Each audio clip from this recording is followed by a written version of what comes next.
Shams is reporting the latest on Giannis Antetokounmpo. He says that over the weekend, the Bucks remain engaged in teams making aggressive offers and have also submitted counteroffers. He's ready for his exit, whether it's at the deadline or the offseason. The most active suitors are Miami, Minnesota, Golden State, and New York has also emerged as a serious suitor. And the big thing to monitor over the next 3 days is if a team emerges that matches the price point that Milwaukee has set, and that his indications are that they want a young blue-chip talent or a surplus of draft picks. So the Golden State Warriors don't really have a young blue-chip talent, right? Kuminga doesn't have any value there. So according to Dunleavy himself, who said if you're going to demand a trade, there has to be demand somewhere. So, this is why, like, I don't understand. You got people all over television and radio, they're talking about, they're hyping up this Golden State offer because, yes, they have 4 draft picks that they can offer, and they're going to give up Kuminga. Like, they sat Kuminga 17 consecutive games. Steve Kerr, a champion coach, decided this player is not worth a single minute on my team, and that's the centerpiece of your trade? It's a pathetic offer. It's bad GMing, too. Like, if you're Dunleavy and you know there's no demand for your guy, you still can't say there's no demand for your guy because it nukes what's going on. You're right, but also... it was a message sent. I get it. You're right, but also the Heat are quite guilty of that lately, too. I was going to say that, Well, too. let's talk about that for a second. So the situation that you have with the Heat is that Khalil Ware has been ransacked by Eric Spoelstra in a way that's publicly odd for this organization. Spo rarely does stuff like this, and he even kind of walked it back the last time he did it when he hammered, Khalil Ware for a lack of professionalism because he doesn't produce the same effort when he's not starting. Khalil, no. This is like the 3rd time he's done this, and it's always Ware, so maybe we should stop being surprised. But he would be the centerpiece of whatever it is that you're trading for Giannis, would he not? Like, if you're the Bucks, or Tyler. No, see, that's a bad contract. I think both. No, young blue chip prospect is Ware. I don't think Tyler's a bad contract. He's from Milwaukee. Literally expiring next year. He's from Milwaukee. It's okay. The expiring part is something that gives it more value. It's market value, I think. It's fair for a former All-Star. Okay, but you need to do better than that if you're taking back money on Giannis.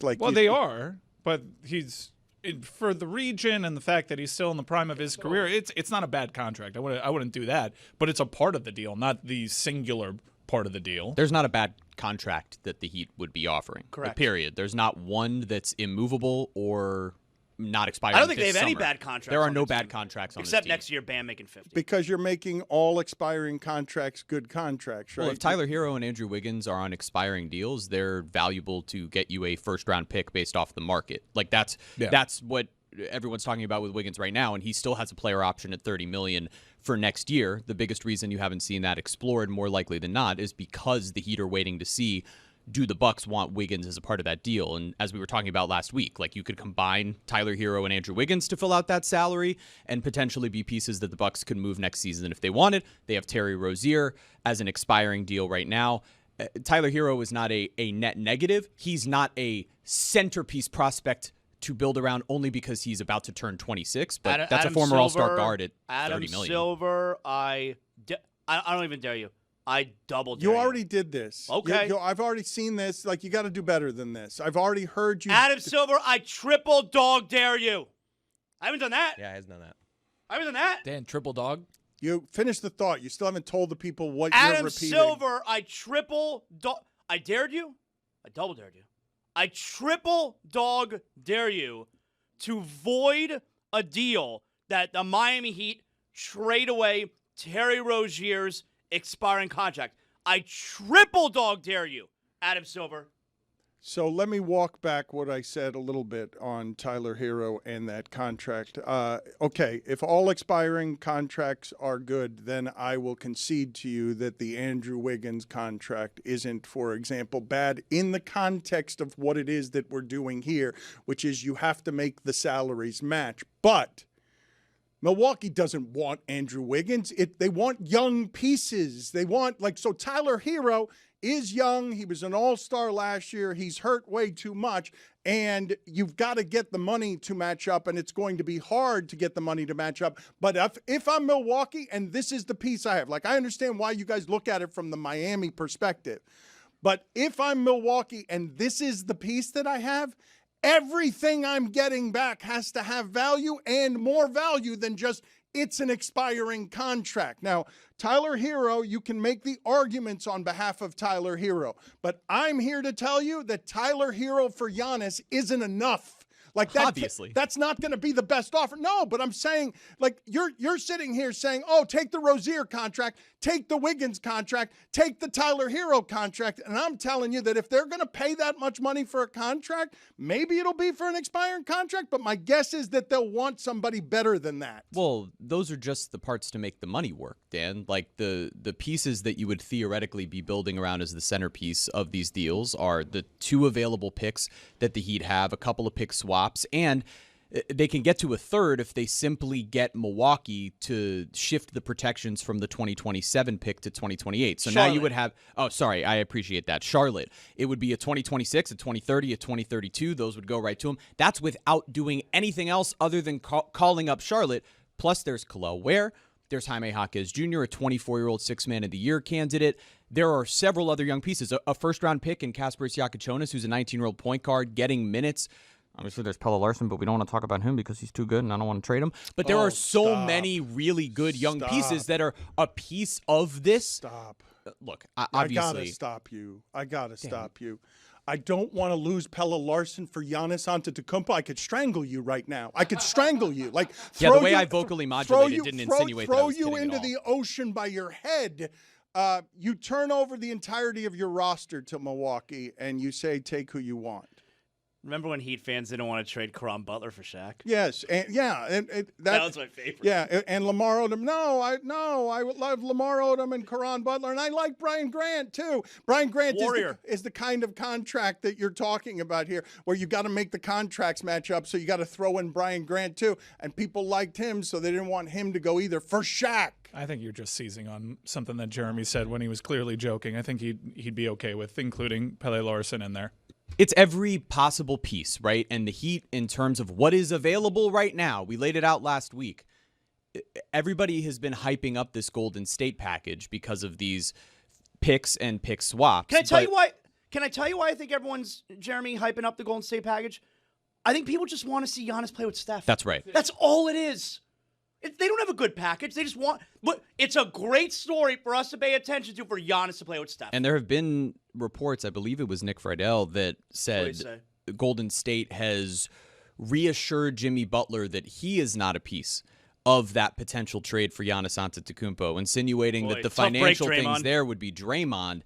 To me, all that insinuates is the Bucks didn't like the package that was built around Jimmy Butler, and Golden State is saving face because the reports from the very beginning from everyone were, all right, they'll be willing to trade Jimmy Butler and anything else. It's everybody but Steph. And now it's, oh, we're reassuring Jimmy he's a piece of it, which shows me the counter from Milwaukee was, well, we don't want that contract because that contract is actually difficult to move. You're probably right. It's only an expiring deal. It's not one that you feel you can flip for further value. That's why I mentioned Hero and Wiggins. You can flip those for further value later on if you don't want them as a piece for the future.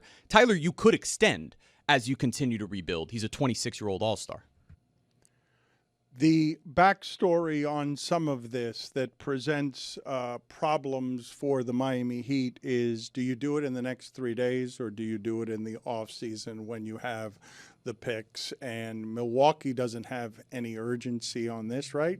Miami would need to do it in the next 3 days because they want to compete this year in an Eastern Conference that's suspect, but Milwaukee's incentivized to wait for a better offer in the offseason, are they not? Milwaukee is incentivized to wait because they can get at least one more pick if they wait until the summer. But how much does Milwaukee care about what Giannis wants in this case? How much should they care about what Giannis wants? Because two things. Number one, they could say, hey, Giannis, we want to wait until the summer because it's more beneficial for us. But Giannis would be like, yeah, I don't want to waste another year of my career. Like, I want to win right now. I want to go to a team that is going to be a playoff team right now. And then the second part, which is kind of important, is Giannis is eligible in October to sign a Supermax deal.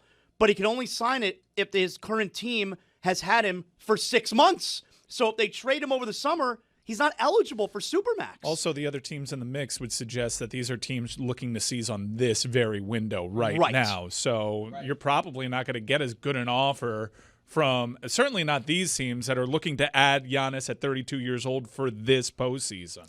And on top of that, like if you're Giannis and they don't trade you at the deadline, they want something better in the offseason, do you just not play? Because it's 4 to 6 weeks, quote unquote, of his calf strain. But now it's like, all right, well, I'm not going to go out and get hurt in April, right? Like, I'm done for the season. I just basically put him on the shelf. Just so that I continue to explain what it is that I'm saying about the Tyler Hero contract, because I don't believe that Milwaukee just wants an expiring deal, and he's going to want a massive deal. A player who doesn't play defense on an expiring deal. Khalil Ware is the blue chip talent in that deal. It's not Tyler Hero, even though Tyler Hero is the all-star, because you have to pay Tyler Hero. I don't think anybody's disagreeing. If you want to keep him. Let's get to something here else that happened over the weekend that doesn't have to do with this, but I'm finding funny that the statue of Dwayne Wade is having some post-traumatic effects that is affecting the legacy of other players who now don't want statues at all because of how bad Dwayne Wade's statue looked. Derrick Rose was on a television show, and he was being asked whether or not he wants a statue. And Derrick Rose, I know you were objecting, Zaz, last week to the fact that Reggie Miller went on Dan Patrick and said something. What were you objecting to? Well, yeah, Derrick Rose had his jersey retired by Chicago, which is great. I'm not going to sit here and agree or disagree with that. It's up to the team. They want to retire a jersey, okay? But then Dan Patrick asked Reggie Miller if he believes that if Derrick Rose will be in the Hall of Fame, okay, which is debatable. He's going to get in because everybody gets in, but it's certainly debatable. And yeah, Reggie Miller said that Derrick Rose, of course he's a Hall of Famer because for a good 6 to 8 years, he was battling LeBron as the best player in the NBA. What the hell are you talking about? He didn't even play for the Bulls for 8 years, first of all. And he had 3 good years, Derrick Rose. 3. The rest of his career, he was hurt. Like 6 to 8 years was battling LeBron for best player in the league. What are you talking about? I don't understand. Like Reggie Miller, he's supposed to be supposed to be an NBA analyst. Can you know a little something about the game? All right, let's hear Reggie Miller first before we get to this Derrick Rose having post-traumatic Dwayne Wade statue reflexes. I would be surprised if he doesn't. He will be the only MVP not to be in the Hall of Fame. Man, if he didn't get hurt, is he a first ballot? I doubt he'll be first ballot, but he'll get in at some point. But for a 6 to 8 year stretch, him and LeBron were battling for who was the best player in the game. Dan, help me out here. I can't be the only I can't be the only person screaming in here about this. Can somebody agree with me? Zaz, I'm looking at his basketball reference right now, and you had mentioned it. 3 years where he was over 20 points per game, one of them being the MVP season. Let me read you the stat lines from his MVP season. 25 points a game, 7.5 assists a game, 4 rebounds a game. LeBron's is way better than that. It's not LeBron's worst year of his career. It's not only better. It's not only better. It is legitimately flabbergasting that Derrick Rose's career has been over for as long as it's been over, and that LeBron is still getting into this year's All-Star game. Like that makes no sense if you have any appreciation whatsoever for, I don't know, mortality. Just the aging process. Reggie, was he battling LeBron for best player in the league the year that he played 39 games? Was he battling with LeBron for best player in the year in the league the year that he played 10 games? Was it the year that he averaged 15 points per game? What are you talking about? LeBron this season is averaging 22 points, 6 rebounds, and 6.5 assists. The Lakers are funny because they're like 10 games over 500, but they've got 16 double-digit losses, and no team with their point differential has ever been quite this good in terms of record. And they're almost 10 games over 500 with Austin Reeves and LeBron James missing 20 of the games. Don't trust them at all. They don't play any defense. You can't trust them. They lost to the Knicks yesterday, and now Brian Windhorst is saying the Knicks have no interest in aggressively pursuing Giannis because they like their current team. And as it relates to what it is we were talking about before with nobody in Miami wanting to trade Caron Butler for Shaquille O'Neal, I'm not kidding when I tell you I have talked to a number of Knicks fans who are just romantically in love with these tough Knicks. And what they say to me on Giannis is, we can't give up OG Anunoby. And I'm like, who are these people? Like, what is happening? It's multiple people who are saying this to me because they fall in love with the gritty guys who play defense and stuff. And they're like, I don't want an immortal. You can't trade Mitchell Robinson, Dan. He only plays 19 minutes a game. What is the matter with people? Let's get to Derrick Rose here, though. This was legitimately funny. When Derrick Rose surprised me in the middle of this when he just gave his reasoning for, I don't want a statue. Oh, you had the jersey, you had the book. The statue's next, right? Right outside of the United Center. Right outside, right where Jordan's is. No knock D Wade. I saw that statue. I'm good. No, come on, man. You need a statue outside of Chicago, man. No, if they say we want you to build your statue, you gonna say no?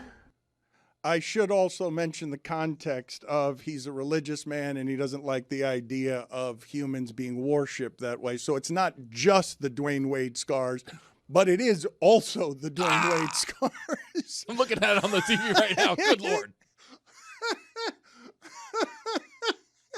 Can we walk up to that? Can I go across the street and walk up to that right now? It's slightly gated off, but yes, you can get pretty Okay, close Tony's to top it. 5 from the D Wade statue this week. Okay, I'd take it today if you wanted to do it today. But I'll ask you guys the question here. Does that statue look more like Dwayne Wade or Michael Chiklis? Tony, that means get your ass in gear.